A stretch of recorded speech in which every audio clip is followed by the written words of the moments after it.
Bonjour, aujourd'hui on a la vidéo du 20 novembre 2014. On va adresser beaucoup de sujets, mais je vais vous poser une question. Si Dieu venait sur cette terre et puis il nous demandait de lui offrir un cadeau, c'est quel cadeau on allait offrir à Dieu? Parce que lui il nous a déjà offert son cadeau, hein. Lui il nous a déjà donné son cadeau. Le cadeau qu'il nous a donné là, c'est la vie. La vie qu'on vit là, c'est notre cadeau. Maintenant, si Dieu nous demande un cadeau en retour là, qu'est-ce qu'on va lui donner? Ah là, c'est ça. Dieu nous a donné un cadeau. Il nous a donné la vie. Maintenant, il nous demande un cadeau en retour. Qu'est-ce qu'on doit lui donner? Réfléchissez.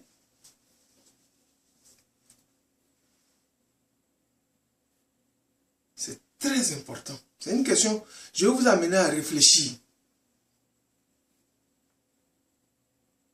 Vous avez la réponse? Ok. Pour certains de vous, vous dites non, c'est nos enfants. Non, c'est sauver l'environnement. Non. Le cadeau que Dieu nous demande là, c'est simple. C'est notre manière de vivre notre vie. Comment on veut vivre notre vie? Parce que qui nous a donné, quand il nous a donné la vie, il ne nous a pas donné seulement, tu souffles dans tes narines, dis oui, tu as la vie et c'est fini. Non. En nous donnant la vie, il nous a donné des potentiels. Et il aimerait qu'on utilise ce potentiel pour de bonnes choses. C'est tout ce qu'il a fait. Et en faisant ça, c'est quoi? Il faut développer ce que les Américains appellent self-mastery. C'est-à-dire, cherche à te connaître toi-même. Et puis, développe tout ce qui est bien en toi. Là. Maintenant, tout ce que tu sens qui est mauvais, là, essaie d'appuyer ça pour ne même pas que ça sorte de ton caractère. Essaie de travailler ça pour rejeter ça complètement. Tout ce que tu penses qui est mauvais. Parce que nous tous, là, on a le négatif, on a le positif. Mais exploite, fais en sorte que le positif, là même, étouffe complètement le négatif là, de ton comportement, de tout ce que tu fais. Voilà pourquoi les Américains disent you have to develop your self-mastery. You have to develop yourself. C'est-à-dire il faut tout faire pour utiliser tout le potentiel que tu as en toi. Maintenant, je crois que dans une de mes vidéos, j'avais adressé cette histoire de succès là. Mais je vous dis, le succès là, c'est pas compliqué. Les gens qui ont du succès là, c'est quoi? C'est des gens qui ont des objectifs majeurs. C'est ça qui fait la différence entre quelqu'un qui a un succès et quelqu'un qui n'a pas de succès. C'est tout. Il n'y a pas autre chose encore. Hein. Tu te fixes un objectif majeur, tu atteins, tu es successful. Mais si tu n'as pas d'objectif majeur, tu ne vas pas atteindre quelque chose. Tu ne vas pas atteindre quelque chose. J'écoutais un grand homme aux États-Unis qui s'appelle Earl Nightingale. Qu'est-ce qu'il a dit? Il racontait une histoire. Il dit oui, la différence entre successful et non successful, c'est l'objectif majeur. Voilà, je reviens encore sur ce même sujet-là.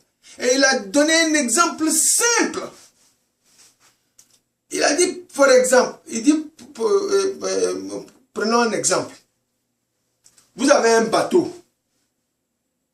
Vous prenez deux bateaux. Dans un bateau, vous mettez un capitaine et puis le mécanicien, les gens qui accompagnent le capitaine. Et vous leur dites, bon, voilà votre destination. Votre destination, c'est l'Italie. C'est un exemple. Maintenant, vous prenez un autre bateau. Vous mettez personne dedans.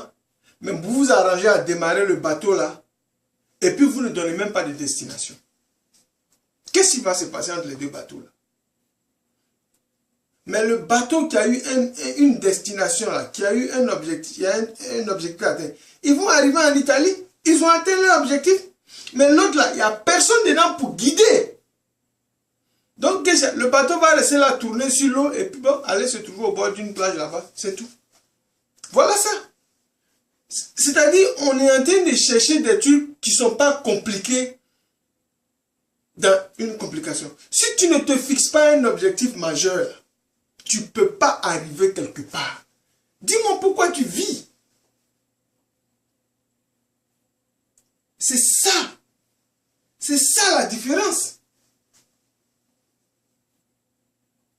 Et les Africains ont une tendance à dire, c'est quand je vais croire là que quand je vais voir là que je vais croire. Quand je vais voir, je vais croire. Non! Fixe-toi un objectif majeur.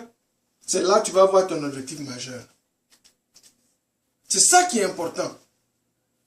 Il faut croire que tu vas atteindre ton objectif majeur là et tu vas l'atteindre.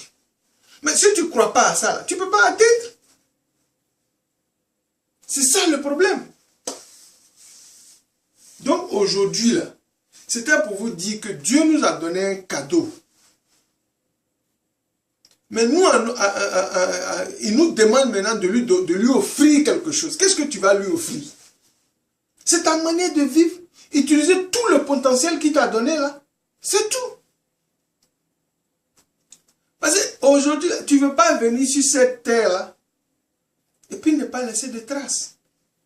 Bon, imagine, si tous les grands hommes qui ont inventé quelque chose sur cette terre-là, ils n'avaient pas inventé ces choses-là, avec quoi nous on allait vivre? Nous tous là, on est venus sur cette terre-là pour laisser nos traces. Mais ce n'est pas seulement en faisant des enfants.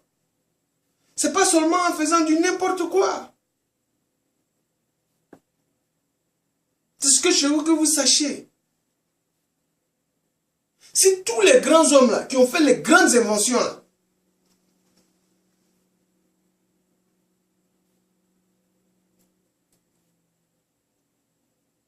étaient venus comme ça et ils n'avaient rien fait. Aujourd'hui, on n'allait pas profiter de leurs inventions. La dernière fois, j'étais sur Facebook, là, il y a quelqu'un qui a posté une vidéo là où il y a un pasteur africain qui se plaignait des Noirs. Il était en train de crier que les Noirs n'ont rien inventé, les Noirs n'ont rien fait. Les Noirs, quand on leur confie un pays, détruisent ça. Quand on leur confie, actuellement, ils ont pris l'Afrique du Sud, ils vont détruire. Bon, il parlait un peu trop. J'ai essayé d'analyser ce qu'il disait là. Je me suis dit, même si tu dois reprocher quelque chose aux Noirs, aux Africains, c'était un peu trop fort. Moi, tout ce que je demande là, c'est que l'Africain commence à penser, à prendre ces pensées-là au sérieux.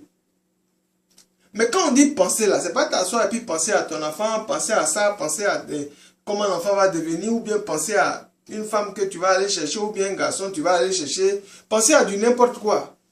Quand on dit penser là, c'est que l'Américain dit your thought là.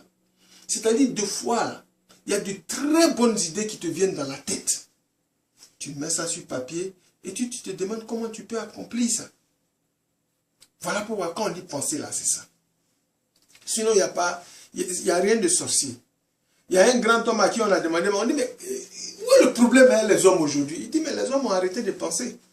C'est ce qui fait qu'il y a des problèmes. Il dit que les hommes ont arrêté de penser. En anglais, on dit « men stop thinking ». C'est-à-dire, ils ont arrêté de penser. Donc, ce qui fait qu'ils n'arrivent pas à créer de nouvelles choses. Donc, actuellement, tout ce qu'on a sur cette terre-là, c'est des gens qui ont pensé à ça, qui ont créé ça. Et aujourd'hui, tout ce que les gens font, ils ne font qu'améliorer. Améliorer ce que les gens ont créé. Ce qui fait que c'est très difficile maintenant d'arriver à atteindre un objectif majeur. Donc si toi, tu as un objectif majeur, tu as une création, tu as quelque chose dans la tête, que tu penses que c'est une idée, essaie de travailler dessus, essaie d'expliquer ça à quelqu'un, même si tu te décourages, tu dis c'est pas grave, tu vas, ben, sans te cacher, il y a beaucoup d'hommes qui vont te décourager, hein, ça je te dis en même temps. Il y a beaucoup d'hommes qui vont te dire, oh ça là, il ne faut pas rêver, oh ça là, il faut arrêter, oh ça. Mais tu te dis seulement, hein, si les gens avaient écouté ceux qui les décourageaient là, ou bien même la petite voix en eux qui les décourageait là, on n'allait pas prendre l'avion aujourd'hui pour se déplacer en différents pays là. C'est ce qu'il faut te dire. Donc quand tu as ton idée là, il faut te dire que ton idée là, ça sort d'une mine d'or. Et la mine d'or là, c'est entre tes oreilles. C'est ton mind. Ça là, il faut comprendre. C'est très important. toute idée que tu as, qui vient de toi, ça sort d'une mine d'or, de ton mind. C'est ça. Nous tous, quand Dieu nous a fabriqués, qui nous a amenés sur cette terre-là, il a donné à chacun cette mine d'or-là. Mais le problème, c'est qu'on ne prend pas la peine d'exploiter cette mine d'or-là. On préfère s'attarder sur les problèmes du dehors. Mais si tu prends la peine d'exploiter cette mine d'or-là, que tu as entre les oreilles, là, tu vas te rendre compte que tu es capable de faire plusieurs grandes choses sur cette terre-là et que tu vas laisser tes traces. C'est ça. Il n'y a pas d'autre chose encore sur cette terre-là. C'est d'exploiter la mine d'or qui est entre tes oreilles. Et c'est là, je dis aux gens, c'est-à-dire, c'est comme tout le temps quand je discute avec des amis, je dis oui, les Blancs, ils nous ont apporté la démocratie. Mais ils n'ont pas expliqué ce que c'est que la démocratie. Ils ne nous ont pas expliqué. Parce qu'aujourd'hui, tu demandes à un Africain, dans les pays africains, là, la démocratie, c'est quoi? Il va te dire c'est élection. Oh, c'est pas élection. La démocratie, c'est le respect des lois que vous vous donnez là. C'est ça que la démocratie. Et il y a beaucoup de choses encore qui viennent en plus. Donc, c'est-à-dire, moi, bon, ça c'est le côté, vous allez dire ça c'est le côté politique. Bon, moi je suis pas dans le côté politique. Moi je suis dans le côté du self-development. C'est-à-dire, je te vois, je te dis, hey, tu as un potentiel en toi, il faut l'exploiter au maximum. Il ne faut pas laisser quelqu'un te distraire. Même si c'est quelqu'un-là happen to be ton épouse, il ne faut pas laisser quelqu'un te distraire. Même tes enfants, il ne faut pas laisser distraire. Tu as ton objectif majeur, travaille dans ce sens-là. Et pense à ça tous les jours. Tu vas atteindre ton objectif majeur. Et tu vas voir combien de fois tu vas faire plaisir à ton âme. C'est ça le plus important. Maintenant, si tu vois que c'est difficile, des fois, il faut regarder un peu ton côté santé. Ça, c'est très important aussi. C'est moi qui vous parle. Si je vous dis, vous n'allez pas me croire. Mais j'ai décidé de perdre un certain nombre de pounds et puis j'ai exécuté. Parce que je me dis que mon objectif majeur là, ça a besoin de quelqu'un qui est en bonne santé. C'est vrai, ça me demande beaucoup de travail, beaucoup de lecture. Mais si je ne suis pas en bonne santé là, je ne peux même pas parler d'objectif majeur parce que j'ai cherché à me soigner. Parce que là maintenant, la santé maintenant, être en bonne santé sera mon objectif majeur. Donc tu te donnes un plan de santé. Le plan de santé c'est quoi? Faire du sport, manger, pas manger du n'importe quoi, apprendre exactement ce que c'est que se nourrir. C'est très important. Il faut te donner un plan de santé. Parce que tant que tu n'as pas la santé là, tu ne peux pas te fixer un objectif majeur. Si tu n'as pas la santé, tu ne peux pas te fixer un objectif majeur. Quand tu n'as pas la santé, être en bonne santé devient ton objectif majeur. Donc ça te prend du temps. Voilà pourquoi il faut exploiter le fait d'être en bonne santé là. C'est très important. Aujourd'hui, on a essayé de brosser un peu sur plusieurs topics. Mais prochainement, on va s'adresser à on va parler d'un seul sujet. Mais aujourd'hui, c'était une vidéo, je voulais faire pour adresser un peu de structure. Mais pardonnez, prenez cette histoire de santé là au sérieux, quoi. Parce que quand tu n'as pas la santé là, tu n'as rien. Si tu penses que tu es overweight, c'est-à-dire que tu es gros, tu ne te sens pas bien dans ta peau, il faut commencer à marcher. Après, toi-même, tu auras envie de courir. Après, toi-même, tu auras envie de courir plus vite. Tu vas te rendre compte que tu es en train de changer ta vie comme ça. C'est tout ce que j'ai à vous dire aujourd'hui. Je vous remercie.